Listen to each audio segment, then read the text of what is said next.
தாவேகாவின் virtual warriors எது உண்மை எது பொய் என்று தெரியாமல் சமூக வலைதளங்களில் செயல்பட்டு வருவதாக சென்னை மேயர் பிரியா விமர்சித்துள்ளார்.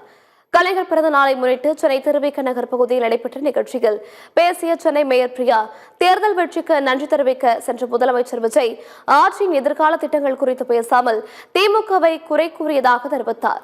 பூனை கண் மூடிக்கொண்டால் உலகமே இருண்டு விடும் என்று நினைப்பது போல் தாவேக ஆட்சியாளர்கள் செயல்பட்டு வருவதாக விமர்சித்தார்.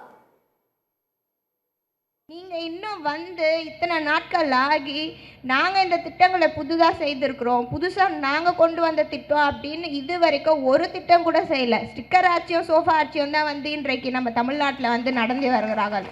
ஒரு முதலமைச்சர் அவர் வெற்றி பெற்ற தொகுதியில் நன்றி சொல்ல போனால் அந்த இடத்துல பொதுமக்கள் அவர்களுக்கு வாக்களித்ததுக்காக நன்றி சொல்லிட்டு அந்த பொதுமக்களுக்கு என்ன திட்டங்களை செய்ய போகிறோம் அப்படின்றத எடுத்து வைக்கக்கூடியதான் ஒரு நல்ல தலைவரும் ஒரு நல்ல முதலமைச்சரும். அரசியல் நாகரிகமே என்ன என்று தெரியாமல், அரசியல் எப்படி செய்யணும் என்று தெரியாமல் இன்றைக்கு தமிழ்நாட்டில் உட்கார்ந்து சோஷியல் மீடியாவில் மட்டுமே அரசியல் செய்யக்கூடியவர்கள் தான் இந்த தற்கூரி கூட்டங்கள் என்று சொல்லலாம். இந்த விர்ச்சுவல் வாரியர்ஸ் கிட்ட நான் கேட்குறேன், ஏன்ப்பா விர்ச்சுவல் வாரியர்ஸ்களா, உங்களுக்கு மண்டையில் எதனா இருக்குதா?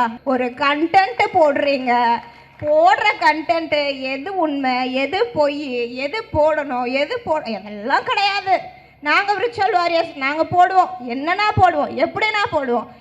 பூனை கண்ணை மூடினா உலகமே இருந்துருச்சுன்னு சொல்லுவாங்க. அந்த மாதிரி அவங்க கண்ணு மூடி இருக்கு பல, கொஞ்சம் கண்ணை திறந்து எந்தெந்த இடத்துலலாம் பொதுமக்கள் பயன்பெற்றிருக்கிறாங்க அப்படின்றத வெளியில் கொஞ்சம் பார்க்குமாறு கேட்டுக்கொண்டு விடைபெறுகிறேன்.